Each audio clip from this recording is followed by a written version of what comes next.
Sahabat Shalom,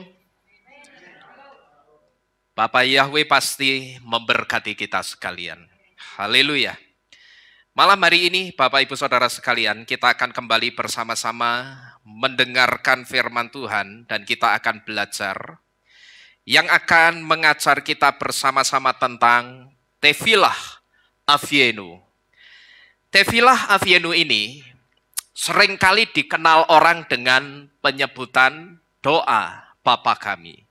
Tefilah itu artinya doa, Avienu itu dari dua kata. Avi itu artinya Bapa, dan kalau ada imbuhan akhiran nu itu kami. Seperti itu saudara. Jadi Tefilah Avienu itu bahasa Ibraninya doa Bapa kami. Mari kita bersama-sama membuka kitab suci kita. Di dalam kitab Matai atau kitab Matius pasal ke-6, ayat yang ke-9 sampai dengan yang ke-13. Matai atau Matius 6, ayat 9 sampai dengan yang ke-13. Di situ dikatakan, oleh karena itu, hendaklah kamu berdoa demikian. Bapa kami yang di Syamayim, atau Bapa kami yang di sorga, dikuduskanlah namamu. Datanglah kerajaanmu, jadilah kehendakmu, seperti di sorga juga di atas bumi. Berikanlah kepada kami hari ini roti kami sehari-hari, dan ampunkanlah kepada kami utang-utang kami, seperti juga kami ampunkan kepada para pengutang kami. Dan janganlah membawa kami ke dalam pencobaan, tetapi lepaskanlah kami dari yang jahat. Karena kepunyaanmu lah kerajaan dan kuasa dan kemuliaan sampai selama-lamanya. Amin. Haleluya. Nah saudara-saudara sekalian, saya yakin tidak ada orang percaya, baik itu orang yang sudah percaya Bapa Yahweh, maupun orang Kristen yang tidak tahu dengan doa yang diajarkan oleh Yesua ini saudara. Jadi saya percaya semua yang mengaku orang percaya Tuhan, baik itu orang yang sudah percaya Bapa Yahweh, maupun orang yang belum percaya Bapa Yahweh, saya yakin tidak ada yang tidak tahu dengan doa yang satu ini, yang disebut dengan doa Bapa kami. Cuman pertanyaannya saudara, ketika kita sudah tahu, bahkan mungkin kita sudah fasih dengan doa Bapa kami, pertanyaannya kita yang sudah tahu dan mungkin sudah fasih dengan doa Bapa kami, itu sudah ngerti belum maksud dari doa yang diajarkan oleh Yesua ini? Kenapa saya menanyakan seperti ini saudara? Saya menanyakan seperti ini karena saya masih melihat banyak orang yang menganggap kalau berdoa itu ya harus pakai doa Bapa kami. Jangan kita itu berdoa dengan kata-kata karangan kita sendiri. Tetapi kalau kita berdoa ya doanya harus pakai doa Bapa kami. Nah dari anggapan ini saudara, saya bisa menyimpulkan berarti orang yang mengatakan ini, orang itu belum tahu atau belum paham maksud dari doa yang diajarkan oleh Yesua ini. Kenapa saya katakan orang yang mengatakan kalau doa itu ya harusnya pakai doa Bapa kami. Jangan pakai doa yang kata-katanya kita karang sendiri, itu tidak boleh. Karena Yesua mengajar kepada kita, tadi lihat enggak ada kata-kata, oleh sebab itu berdoalah demikian. Coba kamu perhatikan kata demikian. Berarti kata demikian itu kan artinya kalau berdoa ya seperti ini. Gitu loh. Jangan pakai kata-kata karangan kita sendiri. Dan sekali lagi dari anggapan ini saudara, saya bisa menyimpulkan orang yang mengatakan kalau doa itu harus pakai doa Bapa kami saja, orang itu saya pastikan dia belum paham dan dia belum mengerti maksud dari doa yang diajarkan oleh Yesua ini. Karena sebetulnya saudara, Tefilah Avienu atau doa Bapa kami itu konsep dari sebuah doa yang benar. Jadi Tefillah Avienu itu sebetulnya konsep dari sebuah doa yang benar. Nah, kalau dikatakan konsep, ini artinya doa kita itu tidak harus plek ketiplek seperti itu, tidak harus. Ya, kalau disebut konsep, berarti doa kita itu tidak harus plek persis ketiplek doa Bapa kami, tidak. Namanya saja apa tadi? Konsep. Nah, tujuannya apa sebetulnya? Yesua itu membuatkan konsep cara berdoa seperti ini. Tujuannya tidak lain itu seperti yang ditulis di ayat yang ke-7. Yang tujuannya itu supaya kalau orang itu berdoa, doanya tidak apa itu di ayat yang ke-7. Tidak bertele-tele gitu loh. Tetapi berdoalah sesuai pergumulanmu dan pakailah poin-poin doa yang sudah diajarkan Yesua di dalam Tefillah Avienu. Jadi itulah saudara, satu di antara maksud Yesua mengajarkan kepada kita Tefillah Avienu atau doa Bapa kami. Jadi dengan kata lain, Tefillah Avienu atau doa Bapa kami itu isinya poin-poin doa. Bagaimana kita harus berdoa, itu ada di dalam Tefillah Avienu. Cuman kalau kita melihat Tefillah Avienu ini dengan pola Yunani, kita tidak akan pernah ngerti. Maka kita akan ngertinya cuman apa? Ya seperti orang tadi yang saya cerita. Itu banyak orang yang menganggap seperti itu, saudara. Kalau berdoa itu tidak boleh pakai karangan kata-kata, karangan kita sendiri. Itu loh yang sudah diajarkan Yesua. Doa Bapa kami, nah itu. Doa itu saja. Pokok meh turu ya doa Bapa kami. Memang doa Bapa kami, selak ngeleh. Ya toh? Ada orang sakit ya doa Bapa kami. Jadi apa-apa semuanya digebiah uyah, doanya harus doa Bapa kami. Ini keliru saudara-saudara sekalian.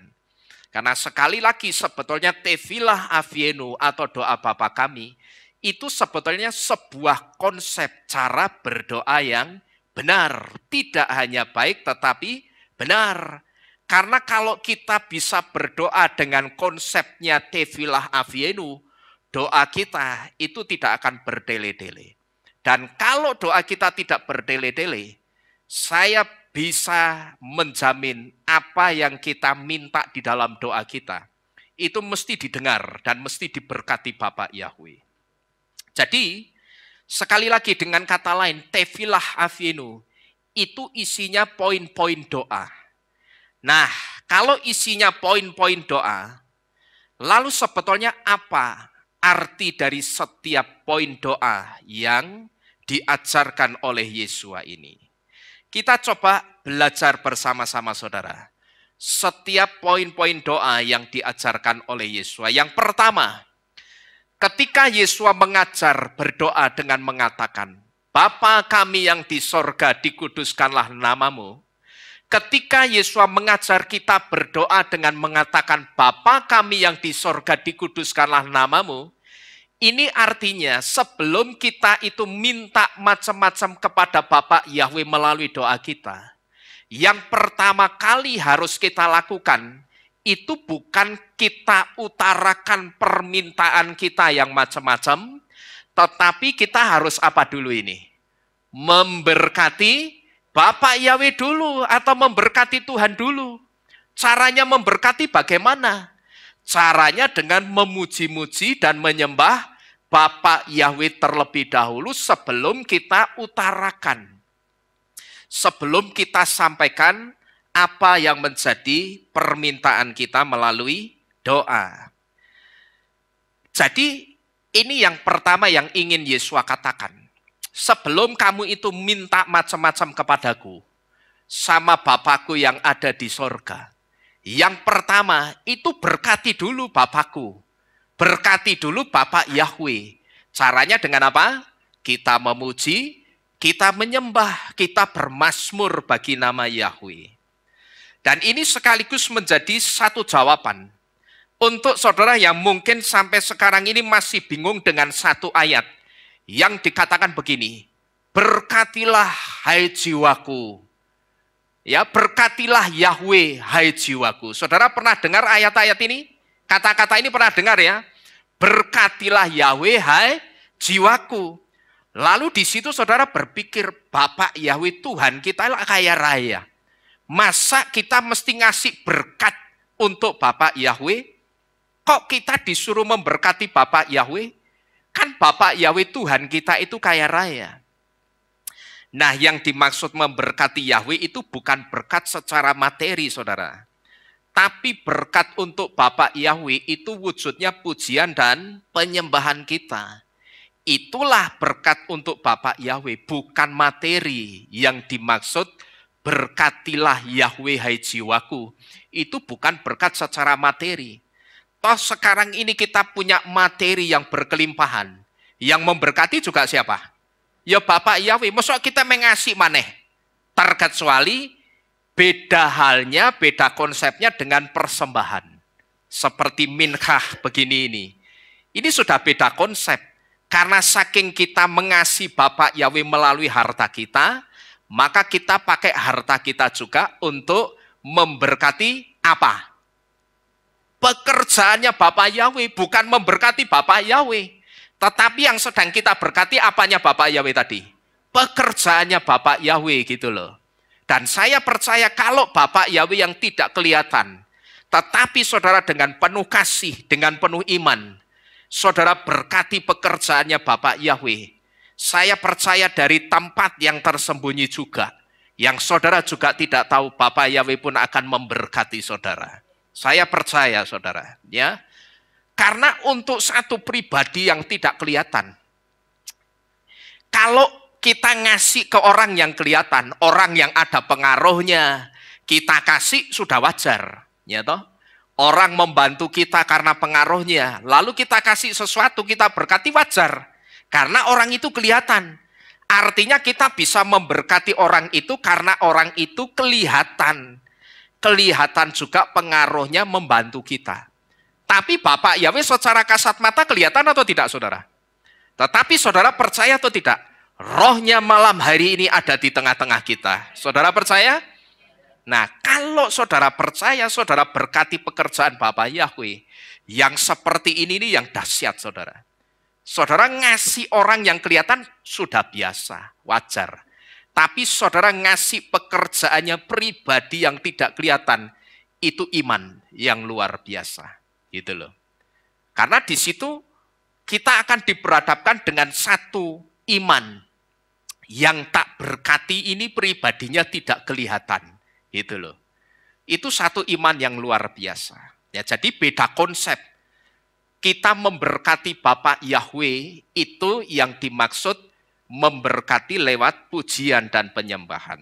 Bukan berkat secara materi. Nah ini artinya apa? Ini artinya sebelum kita utarakan, sebelum kita sampaikan permintaan-permintaan kita kepada Bapak Yahweh melalui doa, kita puji-puji dulu saudara. Kita sembah dulu Bapak Yahweh. Kenapa? Karena Bapak Yahweh itu sangat senang dengan pujian penyembahan saudara. Maka kalau saudara diajak memuji menyembah, saudara diajak ngangkat tangan, itu yang sungguh-sungguh. Karena Bapak Yahweh itu sangat suka dengan puji-pujian dan penyembahan saudara. Kalau dia suka, dia turun hadiratnya. Yang saya sebut dalam tanda kutip, dia keluar dari tahtanya lalu dia hampiri puji-pujian saudara. Saudara pasti diberkati puji-pujiannya. Ya, jadi kalau kita diajak ngangkat tangan, kita diajak memuji Tuhan, joget ya jogetlah, menarilah gitu loh. Jangan kita tahan-tahan. Termasuk kalau saudara pas menyembah Tuhan, lalu di situ saudara digerakkan untuk tersungkur menyembah di lantai. Lakukan. Tidak usah saudara lihat kanan kiri. Wah, kok gege aku dianggap sok suci, sok kepenuhan roh. Ya toh, tersungkur dalam roh. Saudara tidak usah pusingkan kanan kiri saudara. Karena ketika saudara sudah menyembah Bapak Yahweh, Saat itu yang sedang terjadi, urusannya itu saudara sama siapa? Bapak Yahweh langsung. Orang-orang yang ada di sekitar saudara itu sudah tidak ada urusannya. Dan saudara uruslah penyembahan saudara masing-masing. Jangan ngurusi orang lain. Arahkan jantung hati saudara itu betul-betul kepada Bapak Yahweh. Kalau saudara tidak bisa konsen, ketika saudara memuji Bapak Yahweh, pikiran saudara kemana-mana. Saya sudah kasih tips, caranya bagaimana. Mata saudara itu lihat terus teksnya. Liriknya itu saudara pantengin terus. Jadi kalau liriknya itu saudara pantengin terus, otomatis pikiran saudara itu akan ngikut ke situ. Karena apa? Ketika mata saudara melihat liriknya, pikiran saudara itu juga akan mengikuti. Setelah mengucapkan kata atau kalimat ini, aku harus mengucapkan kata atau kalimat atau lirik berikutnya. Lah otomatis pikiran kita itu tidak akan kemana-mana saudara. Tetapi pikiran kita akan fokus ke puji-pujian itu. Jadi sekali lagi, ini artinya sebelum kita sampaikan permintaan kita apapun itu, kita puji-puji dan kita sembah dulu Bapak Yahweh. Karena Bapak Yahweh itu sangat suka dengan puji-pujian kita. Pertanyaannya kenapa sih Bapak Yahweh itu kok suka dipuji-puji itu kira-kira kenapa saudara? Ketika saudara memuji-muji Bapak Yahweh, saudara ngerti Bapak Yahweh itu sangat sukacita loh. Saya mau tanya, saudara ngerti enggak? Bapak Yahweh kok senang saudara puji-puji itu karena apa? Jawabannya itu sederhana. Cuman banyak orang yang enggak ngerti. Betul. Bapak Yahweh itu karena dia tidak bisa memuji dirinya sendiri. Maka dia ciptakan saudara dan saya itu sebagai makhluk-makhluk pemujinya Bapak Yahweh. Jadi kalau di sini kita mungkin diajak memuji-muji Bapak Yahweh dalam waktu yang lama, berdiri terus. Ya di sini ini kan kita kalau memuji itu bahkan sampai ada yang protes. Ada seseorang yang profesional dalam memimpin pujian, pas datang ke tempat ini pertama kali, lihat puji-pujiannya dari awal sampai terakhir firman ngadeg terus. Begitu selesai ibadah, ngomong sama saya, Pak, di sini puji-pujiannya 1 jam. Iya, loh kadang malah hampir 2 jam. Masa? Iya. Berdiri terus? Iya. Gede-gede dia saudara. Lalu apakah di situ tim pelayanan saya suruh besok nek nganu ngadeg linggih ya? Oh tidak. Terus, gencar terus, berdiri terus. Tetapi saudara yang tidak kuat berdiri, capek ya duduk silakan. Duduk dulu, istirahat dulu, nanti kalau sudah seger lagi, berdiri lagi. Tidak jadi masalah. Kenapa sih kita itu sekarang ini kalau memuji Tuhan, itu selalu diajak banyak berdiri. Ada yang tahu enggak saudara? Saudara ngerti kita itu saya sebut sedang dikader sama Bapak Yahweh. Karena apa? Kita dikader atau dipersiapkan sama Bapak Yahweh itu kenapa? Karena nanti ketika saudara dan saya sampai di Syamayim, 24 jam setiap hari, kita itu akan berdiri terus di Syamayim. Ora ana wong losor itu ndak ada. Ndak ada. Nanti di Syamayim 24 jam sehari setiap hari kita akan memuji-muji Bapak Yahweh terus. Lah nek ning donya memuji Bapak Yahweh angot-angotan, nyata ndak mau berdiri diajak berdiri, yang lainnya berdiri duduk sendiri. Terkecuali kalau memang saudara ada sakit pinggang, boyoen, encok, lah itu lain, ya toh. Ndak masalah saudara sesekali duduk nanti berdiri lagi. Yang penting ketika diajak berdiri ya berdirilah, jangan males-malesan. Soalnya kalau saudara di dunia ini dikader males-malesan, terus apa meh nanti di sana itu kelemprak gitu. Soten dia balik meneh ora kanggo kok ngene iki ya toh. Marai saudara lihat coba. Saya ambil contoh sederhana saja. Saudara datang ke satu tempat yang mewah. Lalu di situ di depannya pintunya bagus, gerbangnya bagus. Security-nya pakai safari, pakai jas keren. Terus di dekat pintu masuk ono gelandangan. Ngesot di situ. Kira-kira pemandangannya bagus atau tidak itu? Enggak, pasti akan disuruh pergi gelandangannya gitu loh. Lah jangan sampai ini saudara tekan surat kami gelandangan sapa meneh iki ya. Balik weh. Ngotor-ngotori surga iki ya toh. Ono gelandangan tekan kene iki. Ya jadi jangan sampai saudara dianggap gelandangan diusir.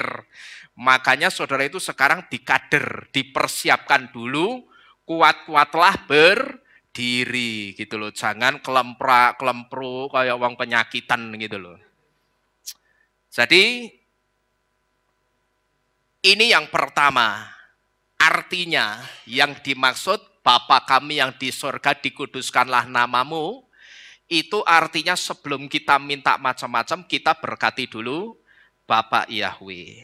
Lalu, menguduskan nama Yahweh, itu juga dengan tidak menyebut nama Yahweh untuk kesia-siaan seperti yang Torah katakan.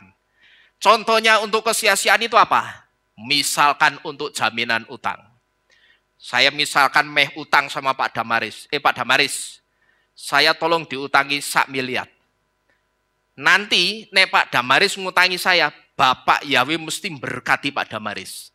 Nah itu yang saya sebut pakai nama Yahweh untuk kesia-siaan karena untuk apa? Jaminan apa itu? Jaminan utang. Itu tidak boleh.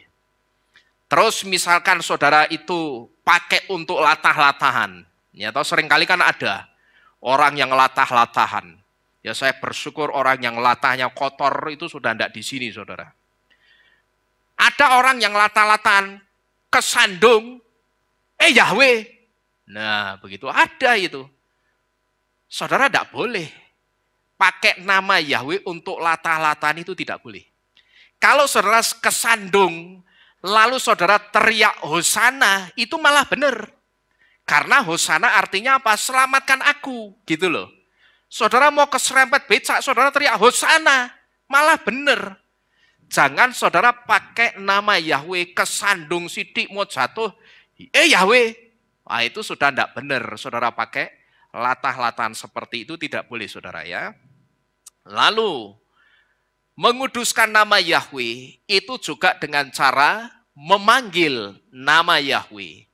Karena satu di antara tujuan kita memanggil nama Yahweh, itu juga dalam rangka menguduskan nama Yahweh yang selama ini sudah dicemarkan oleh nama berhala sehingga nama Yahweh tidak diketahui oleh umatnya sendiri, gitu loh.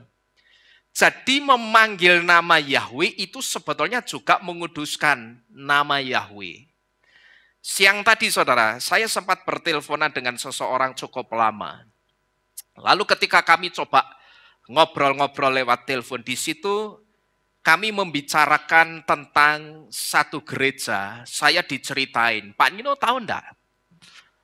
Kehilat yang itu Pak, itu sebetulnya pengajaran Torahnya bagus. Cuman sekarang sayangnya kehilat itu atau gereja itu tidak lagi memanggil nama Yahweh. Dengan alasan karena orang Yahudi saja, bangsa pilihannya Bapak Yahweh itu tidak sering-sering menyebut nama Yahweh. Nah kita yang goyim juga tidak boleh seperti itu. Oh jadi barometernya orang Yahudi. Nah ini keliru saudara. Karena orang-orang Yahudi sekalipun di dalam kitab Yohanan 4 ayat 22 dikatakan keselamatan datang dari orang-orang Yahudi. Itu artinya bukan orang Yahudinya yang menyelamatkan, tapi Elohimnya orang Yahudilah yang menyelamatkan. Dan artinya juga yang dimaksud keselamatan datang dari orang-orang Yahudi, itu pengajaran soal keselamatan, step by step keselamatan, pengajarannya, itu istilahnya saya sebut dititipkan Bapak Yahweh kepada orang-orang Yahudi. Kenapa kok ke orang-orang Yahudi? Bukan orang Arab. Karena yang jadi biji matanya Bapak Yahweh yang memang mereka, orang-orang Yahudi. Yang ditemui Bapak Yahweh yang diajak ngobrol setiap hari. Ketika di padang gurun yang diselamatkan dari perbudakan di Mesir juga orang-orang Yahudi. Gitu loh. Karena mereka memang bangsa pilihan. maka pengajaran tentang step by step keselamatan itu dititipkan kepada mereka. Itulah yang dimaksud dengan keselamatan datang dari orang-orang Yahudi. Tetapi sekali lagi, bukan orang Yahudinya yang menyelamatkan. Jadi barometer keselamatan itu bukan orang Yahudi, saudara.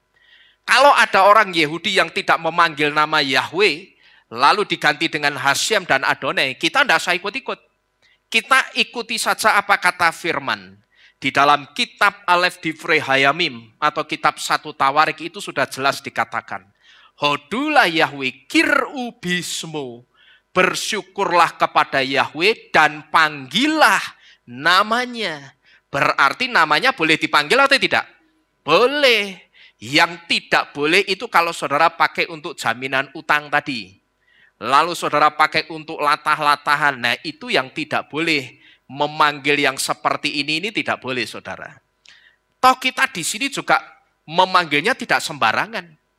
Pas kita memuji-muji Bapak Yahweh, kita sebut nama Bapak Yahweh. Oh, Bapak Yahweh itu akan senang, saudara.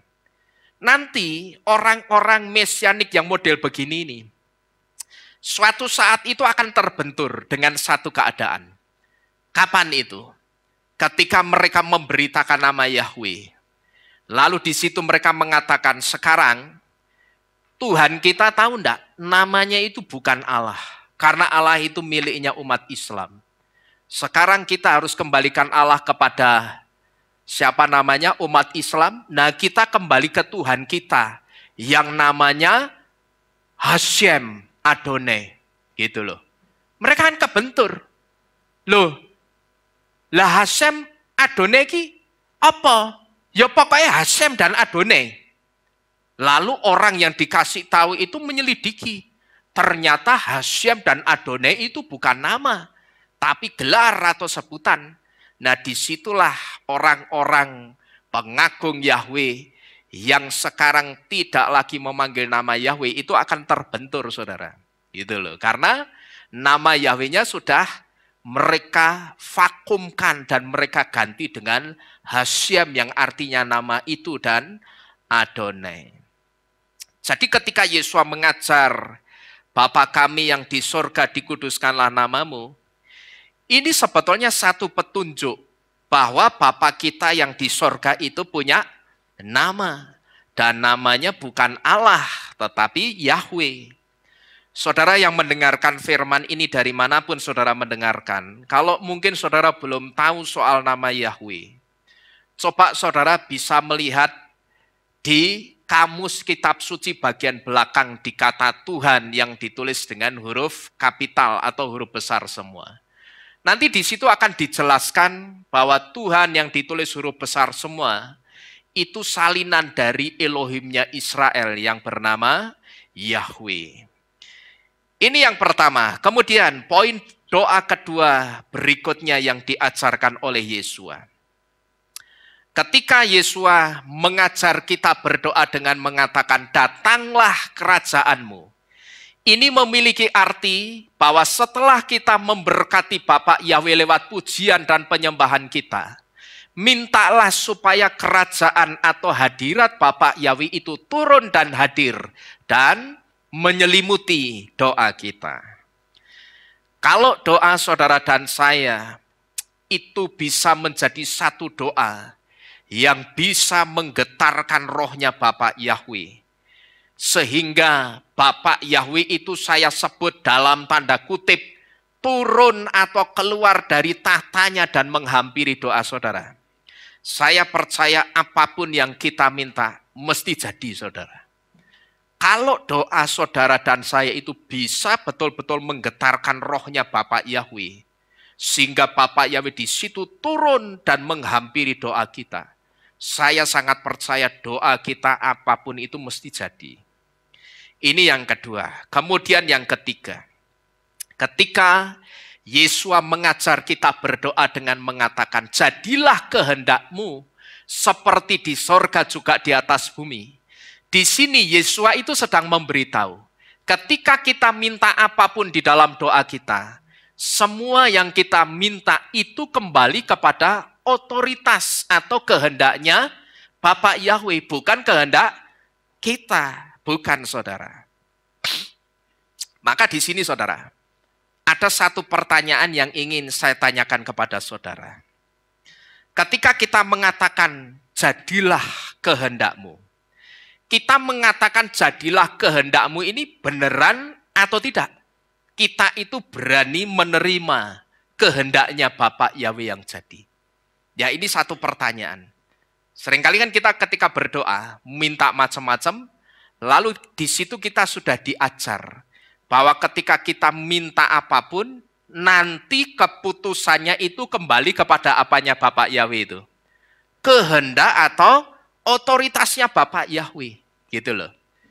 Nah, kita yang mengatakan jadilah kehendakku ini ngerti benar atau enggak? Kita berani beneran atau tidak menerima kehendaknya Bapak Yahweh yang jadi dan bukan kehendak kita. Kenapa saya tanyakan begini saudara? Karena seringkali saya perhatikan, kebanyakan orang ketika meminta sesuatu, itu mintanya apa? Supaya kehendakku atau kehendaknya orang itu yang dijadikan. Jadi orang itu saya sebut sedang memaksa Bapak Yahweh untuk menjadikan kehendaknya sendiri.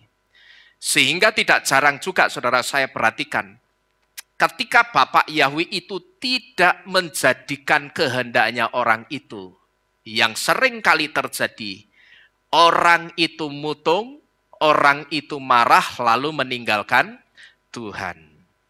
Jadi dengan kata lain saudara, ketika Yesua mengajar jadilah kehendakmu, di situ Yesua itu sebetulnya sedang mempersiapkan hati kita, gitu loh. Ya, jadi ketika Yesua mengajar ada kata-kata atau poin doa yang dikatakan jadilah kehendakmu, di situ sebetulnya Yesua itu sedang menyiapkan hati kita. Kalau sampai yang kita minta itu belum dijadikan Bapak Yahweh, kita akan ngerti. Karena yang kita minta itu bukan yang dikehendaki Bapak Yahweh. Saudara paham? Jadi ketika Yesua ngajar di poin doa ini, Yesua itu sebenarnya sedang mempersiapkan jantung hati kita. Bukan tidak dijawab, bukan. Tetapi apa yang kita minta ternyata itu bukan jadi kehendaknya Bapak Yahweh. Maka di sini saudara, ketika kami tim pelayanan Kehilat Mawar Sharon ini berkumpul setiap hari Selasa, kami berdoa. Saya sudah buatkan 5 poin doa untuk didoakan oleh masing-masing tim pelayanan. Digilir, dikasih poin doa-doa, terus digilir setiap Selasa itu, setiap poin doa ini yang mendoakan akan beda-beda. Nah di sini saudara, sekalipun dalam doa, tim pelayanan di tempat ini saya sudah kasih poin-poin doanya. Nanti begitu giliran saya menutup doa, saya selalu katakan dalam doa saya, Bapak Yahweh, tolong engkau koreksi setiap apa yang sudah kami minta kepada Bapak Yahweh.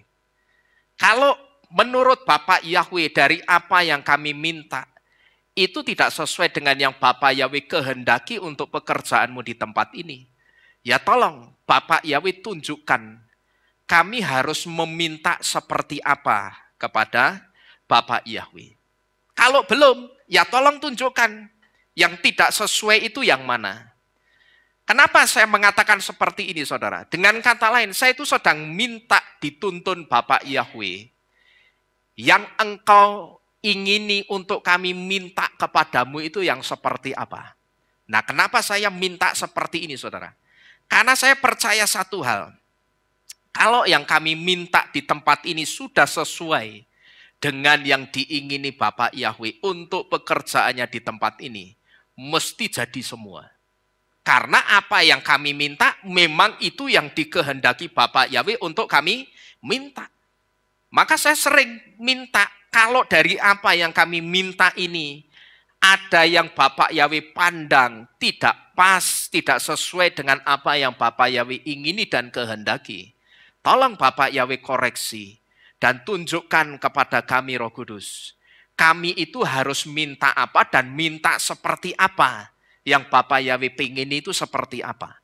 Karena saya percaya kalau yang saya minta itu diajari Bapak Yahweh, mintalah seperti ini. Lalu itu saya lakukan, saya minta persis. Bapak Yahweh itu mesti jadikan di tempat ini, saudara. Karena apa?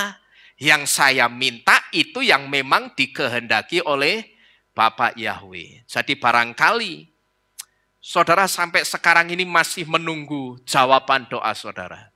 Dan saudara merasa kok sampai detik ini saudara belum mendapatkan jawabannya.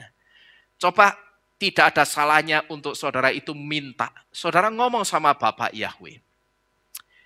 Permintaanku ini sudah benar atau belum Bapak Yahweh? Ya. Kalau memang di telinga Bapak Yahweh itu kedengaran tidak sesuai dengan yang engkau inginkan. Ya tolong Roh Kudus tunjukkan. Aku itu harus minta kepadamu seperti apa. Dan minta apa itu tunjukkan. Kalau nanti saudara sudah tunjukkan dan saudara lakukan yang saudara minta. Itu yang ditunjukkan oleh Roh Kudus. Saya percaya mesti jadi. Pasti jadi. Tidak akan tidak jadi. Karena tadi saudara minta apa? Ditunjukkan gitu loh. Apa yang Bapak Yahweh ingini dan kehendaki untuk kita lakukan itu, kita minta ditunjukkan. Maka sekalipun di tangan saya ini saudara, ketika saya menyampaikan firman begini, di tangan saya ini ada handphone dengan garis besar penjelasan saya. Saya selalu berdoa, dalam doa saya selalu katakan, Bapak Yahweh, saya tidak mau terpancang dengan guide yang ada di handphone saya. Tapi apa yang Bapak Yahweh inginkan dan kehendaki untuk harus saya katakan kepada jemaatmu, tolong Bapak Yahweh kasih perkataan-perkataanmu di dalam jantung hati pikiran saya.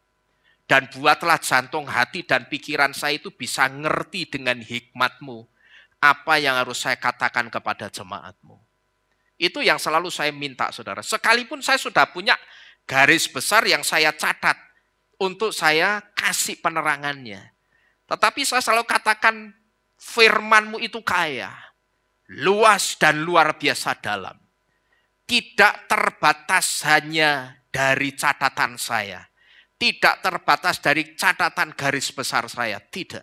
Tetapi saya percaya firman-Mu itu sangat kaya dan dalam. Tolong buat saya bisa menjabarkan dengan luas, tetapi tetap menjadi berkat. Nah itu yang saya minta saudara. Kalau saudara mau tahu doa saya itu ya seperti itu. Gitu loh. Artinya di sini saya sedang ngajari saudara. Saya tidak mau jalan khotbah itu hasil dari pikiran saya. Tidak mau.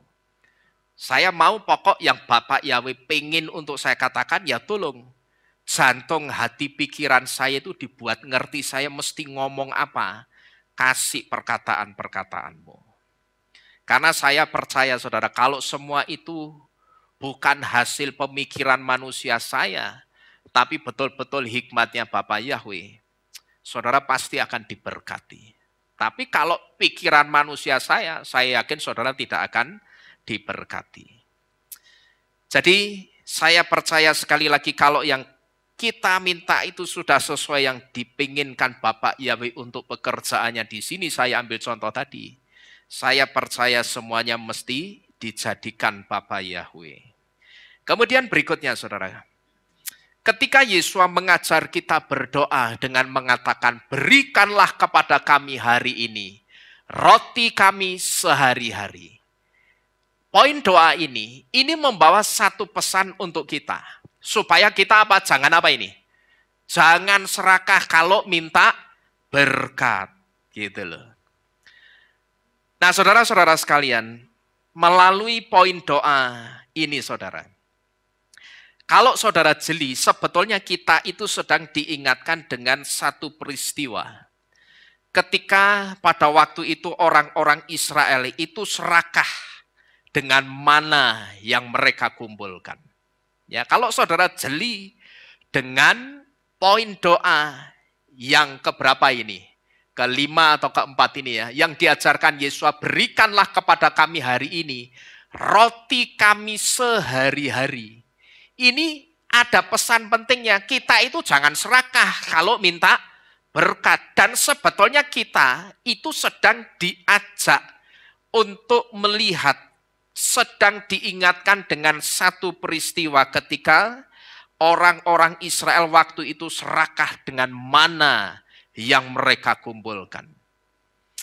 Waktu itu saudara, Bapak Yahweh melalui mulutnya Mose itu sudah ngomong apa?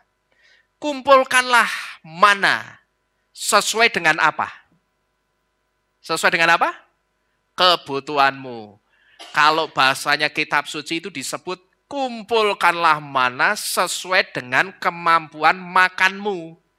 Artinya apa? Kalau kamu mampunya makan mana itu 5 sendok, ya kumpulkanlah 5 sendok. Jangan berlebih.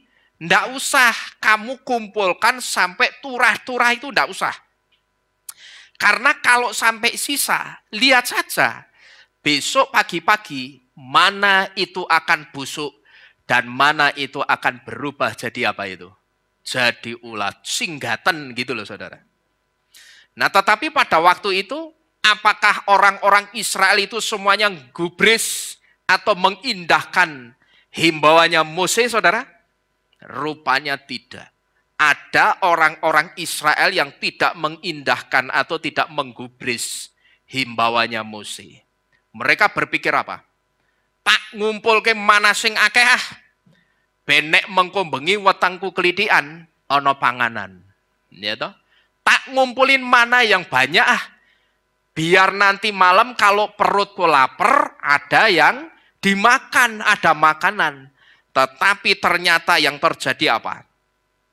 Begitu mereka selesai makan mana, mereka kekenyangan, lalu di situ mereka ketiduran sampai pagi. Begitu mereka bangun pagi, meh notol isu-isu, dijipuk mana nih, loh lah kok sih enggak tok. Semuanya sudah jadi apa? Ulat dan busuk. Itu loh.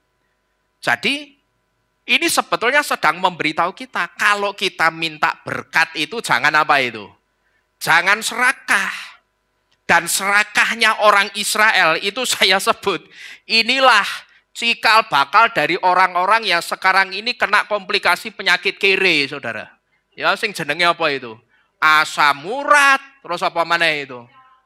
Sirah cekot-cekot, cengele kenceng, ya toh? Jantung koroner, terus apa itu? Kolesterolnya tinggi.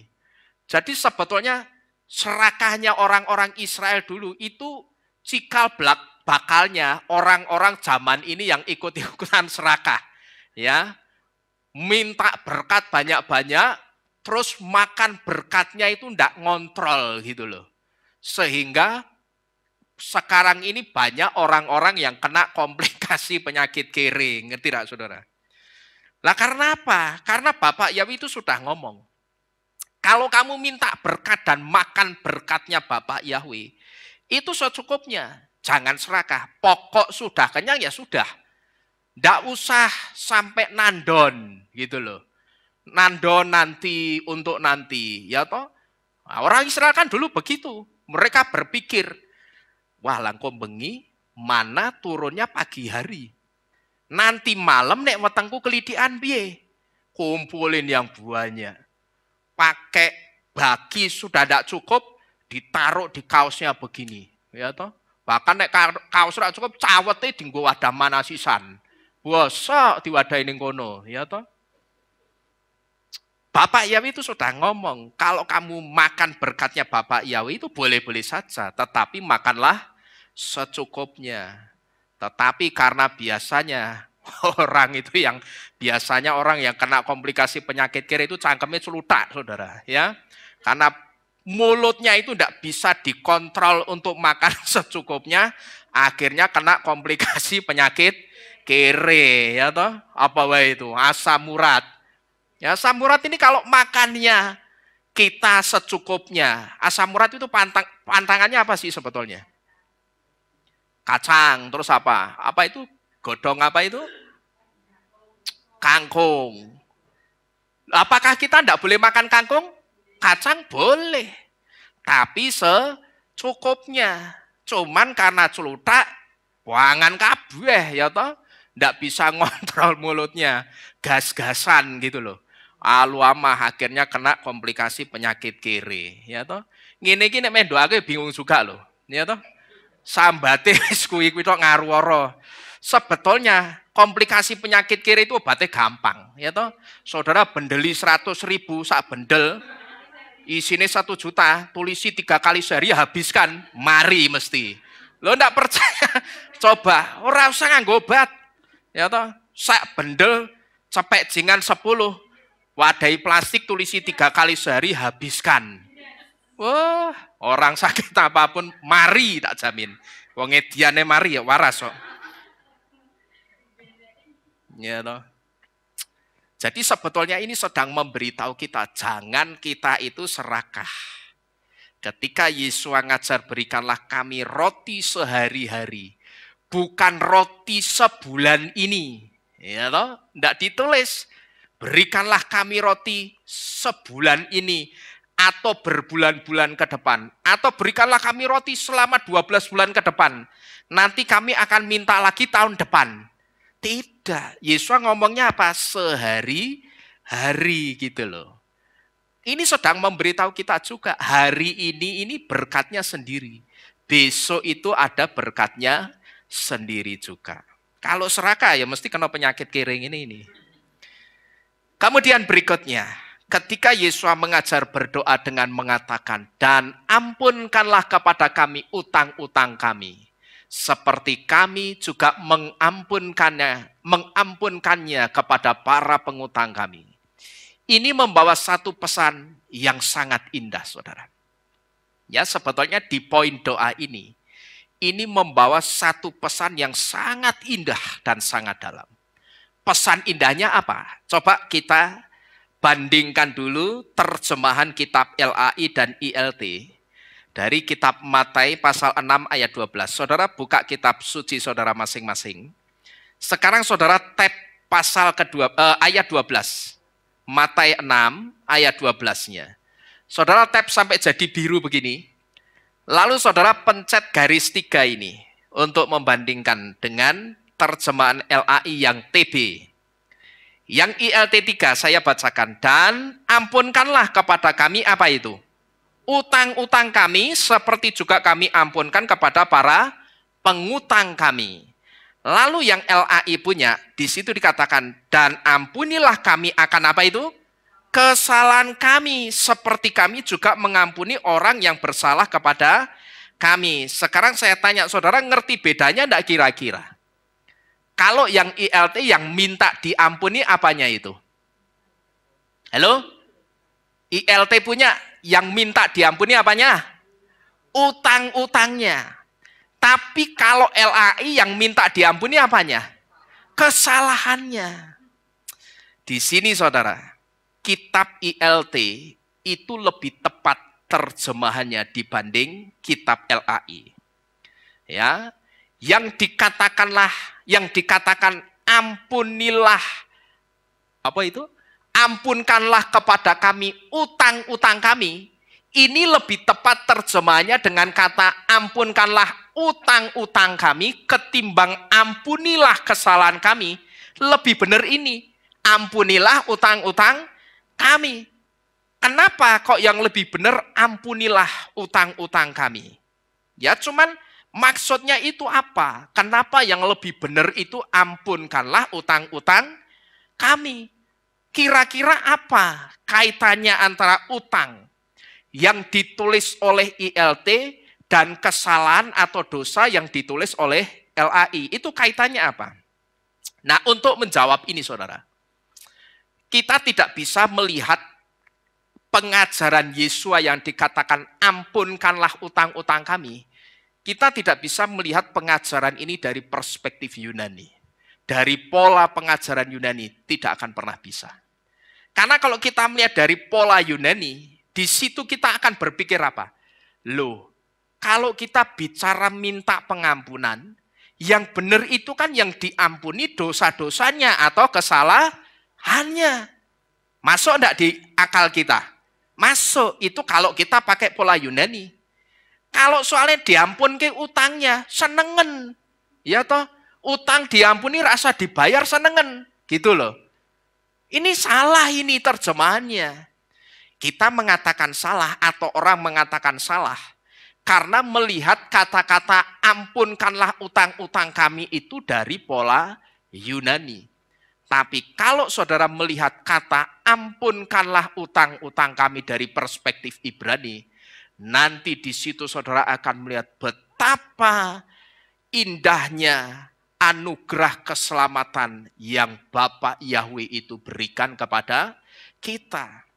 Kalau saudara melihat kata ampunkanlah utang-utang kami, nanti di situ akan saudara lihat satu hal yang sangat indah, yaitu betapa indahnya anugerah keselamatan yang Bapa Yahweh berikan kepada kita. Coba kita lihat makna poin doa ini, saudara. Matityahu atau Matius yang menulis ayat ini, dia adalah seorang pemungut cukai. Sehingga karena dia itu seorang pemungut cukai, Matius itu tahu betul bagaimana perasaan dari orang yang hutangnya itu diampuni. Perasaannya itu akan sangat luar biasa apa itu? Sukacita gitu loh. Matius itu ngerti, dia yang nulis ayat ini karena dia seorang pemungut cukai.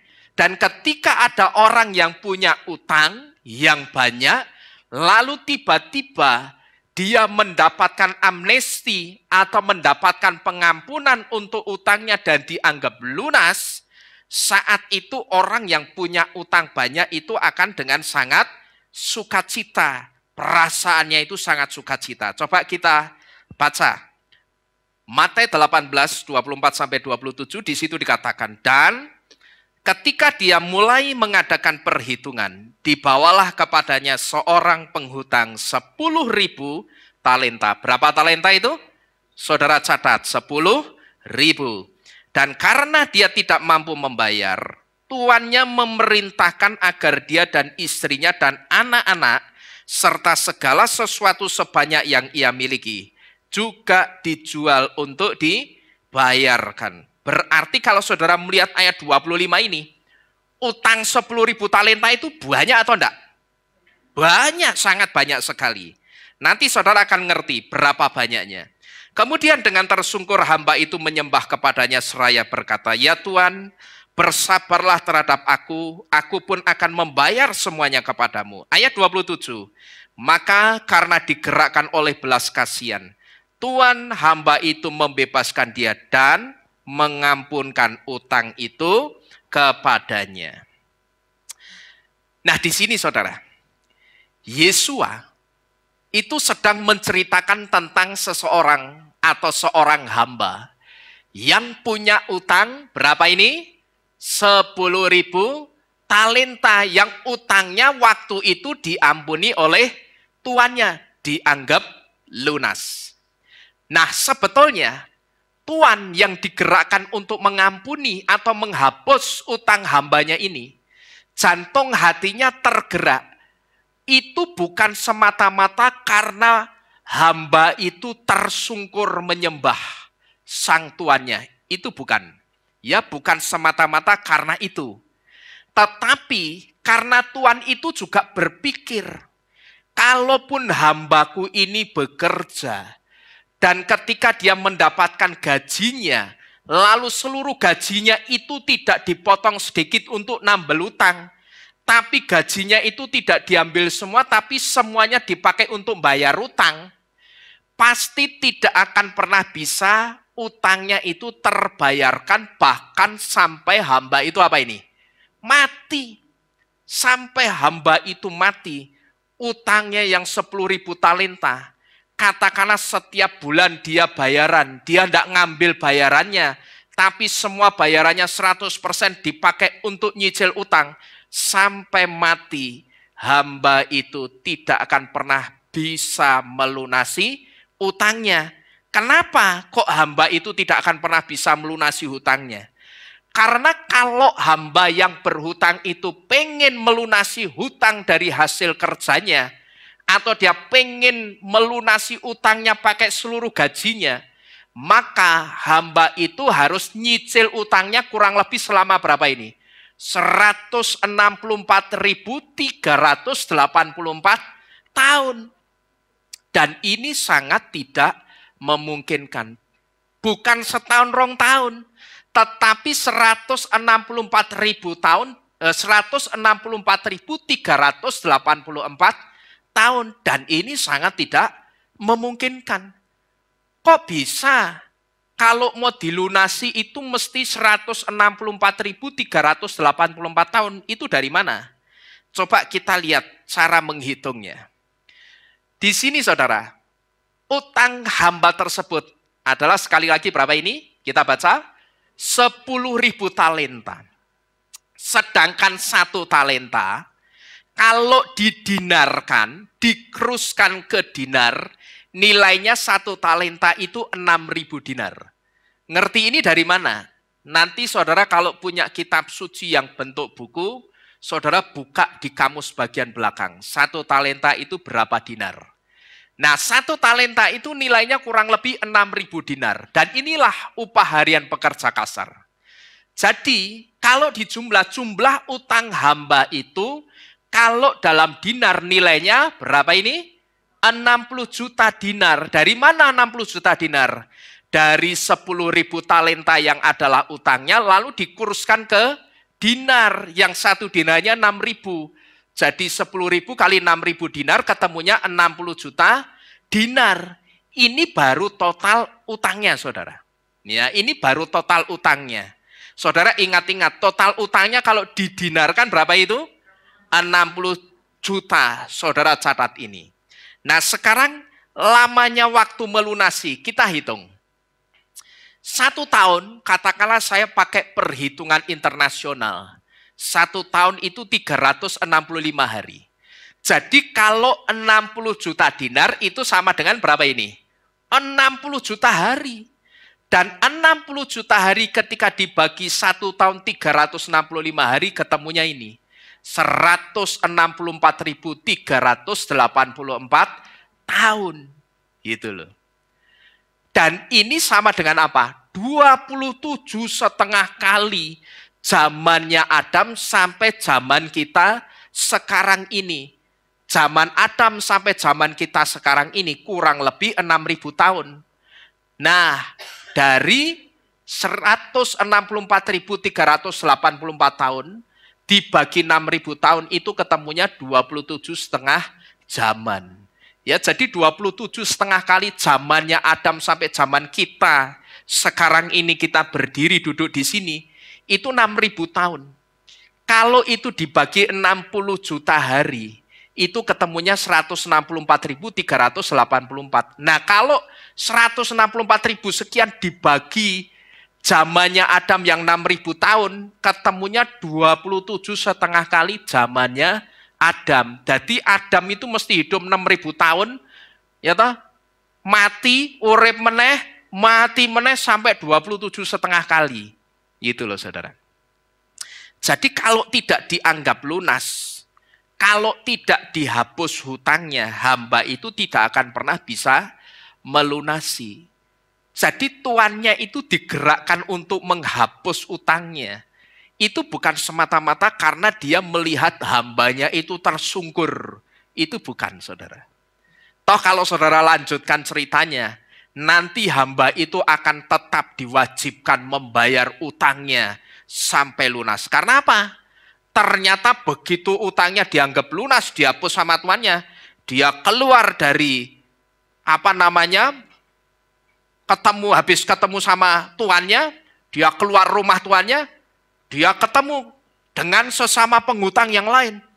Lah yang utang yang lain itu malah dipaksa. Kamu punya utang sama aku sekian ribu dinar, ayo bayar. Dan ternyata ketika yang utang sama hamba yang sudah dianggap lunas tadi tidak bisa bayar, orangnya dicekik, saudara. Terus dilaporin sama tuannya. Dipanggil lagi, diseret lagi, bawa orang ini ke Algojo. Dan suruh dia tetap membayar hutangnya sampai lunas. Padahal tadi sebetulnya sudah sukacita. Saking sukacitanya dia keluar dari rumah tuannya sambil sorak-sorai.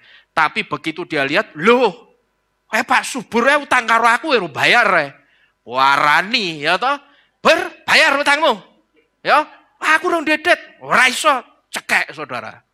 Lah ada yang laporan, diomongkan, akhirnya ditangkap lagi, suruh bayar utangnya sampai lunas. Ya mungkin sampai sekarang orangnya masih hidup itu. Ya karena 164.384 tahun. Nggak tahu di mana orangnya, nggak ngerti saudara ya. Nah, pojok kayak wonge. Ya toh jebulane ning pojok. Nah, di sini saudara, sekarang kita akan melihat di mana letak keindahan poin pengajaran doa yang diajarkan Yesua yang dikatakan, ampunkanlah utang-utang kami. Disinilah letak keindahannya. Orang yang berhutang 10.000 talenta ini adalah simbol atau gambaran kita semua. Yang sangat mustahil bisa membayar kesalahan atau dosa kita. Maka itulah sebabnya Bapak Yahweh dia utus Yesua itu sebagai penutup atau penghapus hutang atau dosa atau kesalahan kita. Disinilah Tefilah Avienu atau doa Bapa kami itu kelihatan indahnya. Karena apa?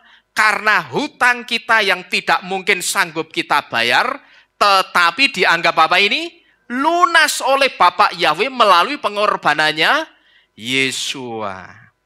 Inilah yang membuat poin doa yang dikatakan ampunkanlah kepada kami utang-utang kami itu kelihatan indahnya. Dan kelihatan benernya terjemahan yang ampunilah utang-utang kami. Bukan ampunilah kesalahan kami, bukan. Secara pikiran manusia kita, nek sing diampuni kan kesalahan, dosa. Oh iya, itu kalau kita melihat pakai pola Yunani, kita akan terbentur di situ. Tetapi ketika kita melihat dengan pola Ibrani, di situ kita bisa melihat betapa indahnya pola pengajaran cara berdoa yang diajarkan oleh Yesua ini. Kemudian yang keenam, ketika Yesua mengajar berdoa dengan mengatakan, dan janganlah membawa kami ke dalam pencobaan, tetapi bebaskanlah kami dari yang jahat. Ini memiliki arti supaya kita minta kepada Bapak Yahweh, supaya setan jangan pernah diizinkan mencobai kita. Ini yang keenam. Kemudian berikutnya yang diajarkan Yesua. Ketika Yesua mengajar berdoa dengan mengatakan, karena punyamulah kerajaan dan kuasa dan kemuliaan sampai selamanya. Ini artinya segala pujian yang orang lain arahkan kepada kita, itu hanya layak ditujukan kepada Bapak Yahweh saja. Kalau ada orang yang memuji saudara, segeralah forward atau alihkan pujian itu kepada Bapak Yahweh. Maka seringkali ketika saya selesai menyampaikan firman, saya selalu katakan apa? Saya mengembalikan segala pujian kepada Bapak Yahweh. Kalau ada orang yang melihat saya, yang akan kelihatan adalah kebesaran dan kemuliaannya Bapak Yahweh. Karena sesungguhnya Engkaulah yang telah membuat saya bisa berbicara dengan baik. Bukan pikiran manusia saya, saudara ya. Saya tidak mampu. Apalagi saudara sudah sering mendengar kesaksian saya. Bagaimana pendidikan saya yang tidak ada pinter-pinternya sama sekali. Ya, atau mungkin saudara di sini NEM-nya bagus-bagus. Saya dulu lulus dengan NEM 23,24. Nomornya cantik memang. Neng ketok goblok ya. NEM-nya 23,24. Saya lulus itu betul-betul karena anugerah. Maka saya seringkali mengatakan apa? Kalau saya bisa ngomong begini, itulah Bapak Yahweh yang membuat saya bisa berbicara dengan baik. Gitu loh. Saya akan selalu segera mengembalikan. Karena saya merasa saya itu tidak pernah bisa. Khotbah itu tidak bisa. Maka dulu saya tidak pernah mau jadi gembala karena saya menyadari kalau gembala itu mesti khotbah, mesti sinau, mesti belajar. Dan saya sudah malas belajar karena saya senangnya kerja pada waktu itu. Begitu dapat duit sudah malas kuliah, tidak mau lagi saudara. Ya, jadi kalau sekarang ini orang merasa diberkati dengan apa yang saya sampaikan, yaitu karena Bapak Yahweh yang membuat saya bisa bicara dengan baik. Nah, saudara harus lakukan ini juga. Pelayanan saudara diapresiasi orang, ojo terus ndase gede, ya toh, nganggo helm ra cukup. Karena ndase gede, jangan. Tetapi segera forward. Saudara kembalikan pujian itu kepada Bapak Yahweh. Karena sesungguhnya yang membuat saudara itu sampai bisa diapresiasi orang, itu ya siapa?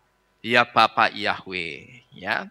Lalu yang terakhir, ketika Yesua mengajar menutup doa dengan mengatakan amin. Di sini Yesua sedang memberitahu bahwa kata amin itu bukan sekedar kata penutup doa. Tapi amin yang pertama adalah gelarnya Yesua, yaitu Yesua Sang Amin. Dan kata amin juga memiliki arti response to the divine. Atau respon positif untuk hal-hal yang berhubungan dengan Tuhan. Atau yang bersifat ilahi gitu loh. Atau untuk hal-hal yang berhubungan dengan kerohanian.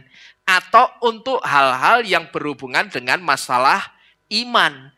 Kata amin itu juga memiliki arti response to the divine. Respon yang baik atau respon yang positif untuk hal-hal yang berkaitan dengan iman atau berhubungan dengan Bapak Yahweh. Coba kita lihat dua ayat ini. Kita buka kitab Nehemia dan kitab Gileadna atau kitab Wahyu. Yang pertama Nehemia pasal ke-8 ayat 5 sampai dengan yang ke-6. Kita buka bersama-sama Nehemia 8 ayat 5 sampai dengan yang ke-6. Di situ dikatakan, dan Esra membuka kitab itu di depan mata seluruh umat. Karena dia berada lebih atas daripada seluruh umat itu. Dan ketika dia membukanya, seluruh umat berdiri. Dan Esra memuji Yahweh Elohim yang maha besar. Dan seluruh umat menjawab apa itu? Amin, amin, dengan mengangkat tangan mereka. Dan mereka bersujud dan menyembah kepada Yahweh dengan muka sampai ke tanah. Saudara perhatikan ayat yang ke-6. Di situ dikatakan, dan Esra memuji Yahweh Elohim yang maha besar. Perhatikan ini. Dan seluruh umat memberikan respons to the divine. Memberikan respon yang baik dan positif untuk hal-hal yang bersifat kerohanian atau bersifat iman.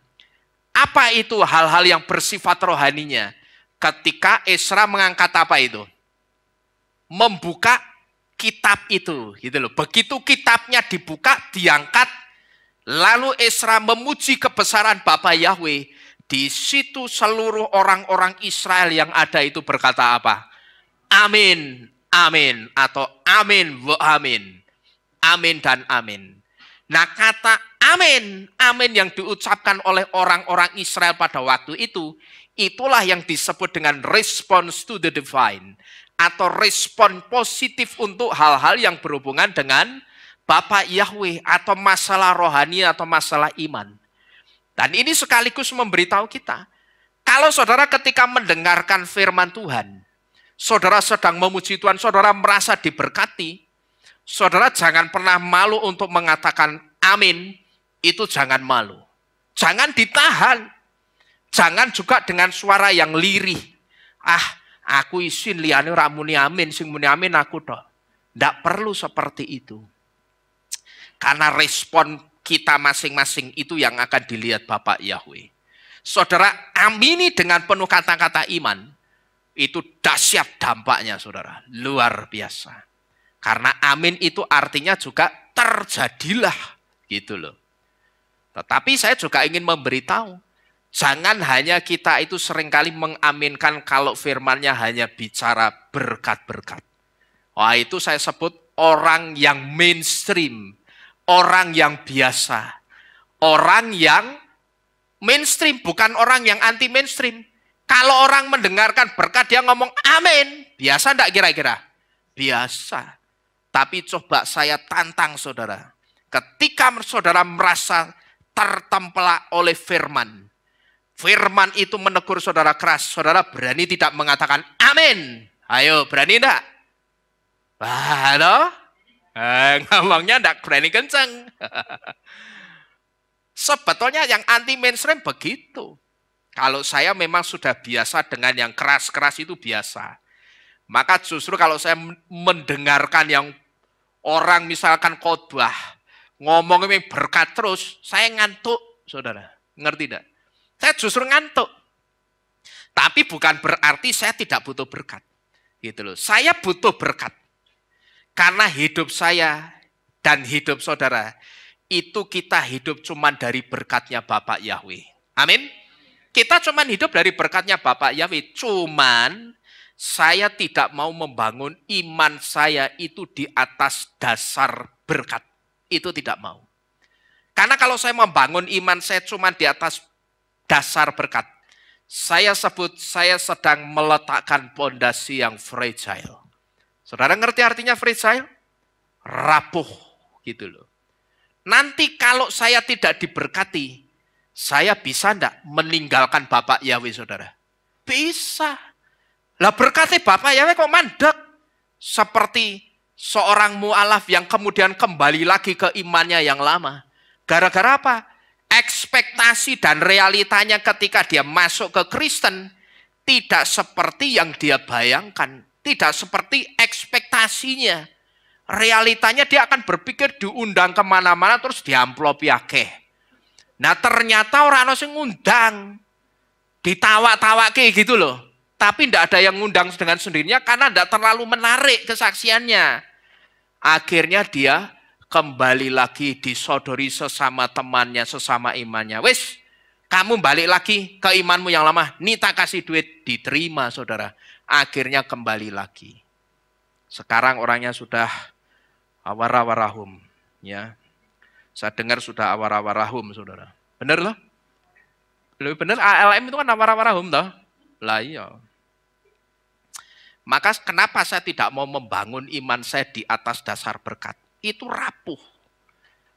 Maka saya seringkali memberitahu saudara, itu jangan, saudara itu hanya mengamini hal-hal yang sifatnya berkat-berkat. Saudara akan kecewa.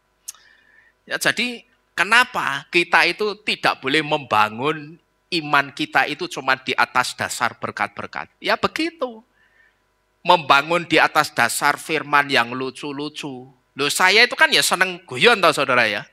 Saya seneng bercanda. Cuman saya tidak pernah menjadikan candaan saya itu sebagai dasar untuk membangun pondasi iman saudara. Ya, artinya saya sedang memberitahu, kita guyon-guyon oke. Supaya kita tidak tegang. Ya, suasana cair. Harapan saya kalau suasana cair, firmannya itu akan lebih mudah masuk ke otak saudara gitu loh. Saudara ditanya pulang, mau firmannya apa? Isailing. Firmannya ngomong apa tadi temanya? Oh ya wis, syukur ya.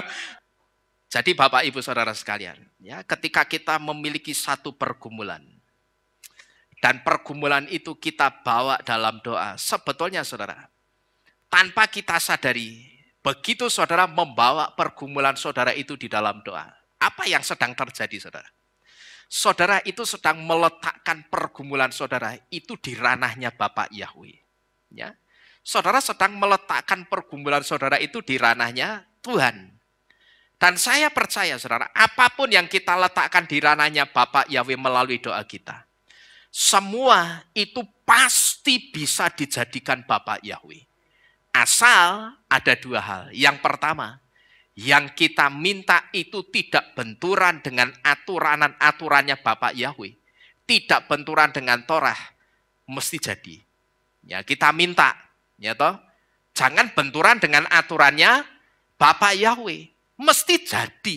Apapun itu yang tidak benturan dengan aturannya Bapak Yahweh, buktikan pasti jadi. Kemudian yang kedua, apa yang kita letakkan di dalam ranahnya Bapak Yahweh melalui doa kita mesti jadi. Asalkan yang kedua, ada respon positif dari saudara dan saya. Ada respon apa tadi? Yang baik dan positif dari kita. Nah, respon positifnya apa? Coba kita baca sama-sama sebagai ayat penutup. Markus 11 ayat 24. Markus 11 ayat yang ke-24. Itu akan menunjukkan dan memberitahu kita respon positifnya kita mesti apa. Kita baca bersama-sama. Markus pasal ke-11, ayat yang ke-24. Sudah ketemu semua? Sudah ya, kita baca. Alef, Bet, Gimel. Oleh sebab itu, aku berkata kepadamu, segala apa saja yang kamu minta dengan berdoa, apa itu? Percayalah bahwa kamu menerimanya, maka itu akan terjadi kepadamu. Sekarang saya tanya, respon positifnya dari ayat yang kita baca, kita cuma disuruh apa itu? Percaya. Itu cuma respon positifnya disuruh apa? Percaya. Disuruh percaya. Saudara percaya, saudara pasti terima. Amin. Amin. Bapak Yahweh memberkati kita sekalian. Haleluya. Kita tunduk di dalam doa. Kita akhiri firman pada malam hari ini. Bapak, Ibu, Saudara sekalian. Mari kita tunduk di dalam doa.